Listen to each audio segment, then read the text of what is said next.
Hello everyone, how are you today? Hope you all in very good condition. Okay, let me introduce my group. My name is Ika Oktarina and my partner Nurkhomsah will take a look this book, very good book. It called as Introducing Second Language Acquisition for Moral Saville. This is the second edition. We will discuss one chapter of this book, exactly the chapter 6. Are you ready? Introducing Second Language Acquisition from Moral Saville. Chapter 6. Acquiring a knowledge for second language use. This chapter explains about characterizations of communicative competence. We will see that we must distinguish between, first, knowledge that must be learned to fulfill academic functions, and second, knowledge required for interpersonal functions. Areas of knowledge needed are then categorized and prioritized according to the traditional levels of language. They are vocabulary, morphology, phonology, syntax, and discourse. What we are going to discuss exactly is the second characteristic. Components of language knowledge for interpersonal functions. Languages have traditionally divided language into the following 6 components for purposes of description and analysis. First, vocabulary. The number of words that second language speakers learn, as well as the degree of their vocabulary knowledge, depends on their ability to pick up this information for context, both oral and written, in which the words are used as well as from explicit instructions. The following types of knowledge contribute to effective use of context for vocabulary learning. Second, morphology or word structure. Morphology is concerned with how these morphemes combine to create words and how the words in turn can be modified to express different meanings. This level is highly significant for learning English. For instance, where thousands of words are formed by compounding smaller words. For example, wind plus shield become windshield, or by adding prefix and suffix called derivation morphology that can create new meanings. For example, un plus kind can be unkind, or change part of speech. For example, friends noun plus ly can be friendly adjective. Okay, the third is phonology, our sound system.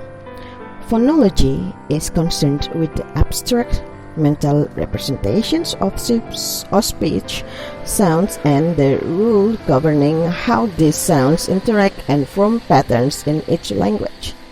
The following aspects of the sound system are likely to differ for first learner and second language learner.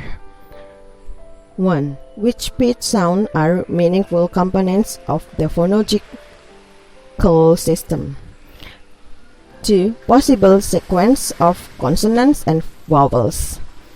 3. Which speech sounds can and cannot occur in combination with one another, in which syllable and words positions. 4. Intonation patterns, stress, speech, and duration. 5. Rhythmic patterns. Okay guys, and the second explanation will be delivered by my partner Nurkhomsah. Okay, thank you my friends. Hello, I'm Umi and I want to continue the explanation about the elements in communicative competence. Previously, my partner had been taught about communicative competence in field of vocabulary, morphology, and phonology. Now, I will teach more about the connection between communicative competence with syntax, nonverbal structure, and discourse. Okay, the first is about syntax. Syntax in daily communication, because grammar refers to the rules governing the structure of sentences in a language. It compasses the way in which words are put together to form phrases, clauses, and sentences. In other words, syntax is the study of how words are organized into phrases and sentences to create meaning. In this term, we can say that grammar or syntax is a fundamental aspect of language and is essential for effective communication. Actually, understanding syntax is really important for anyone who wishes to speak, to write, or to understand a language. It is also important to recognize that syntax is not only for combination of words, and that each language has specific rules regarding the order and the range of elements. Okay, non-verbal structure. It refers to the communication that takes place through the body language, facial expression, gesture, eye contact, posture, and other physical action.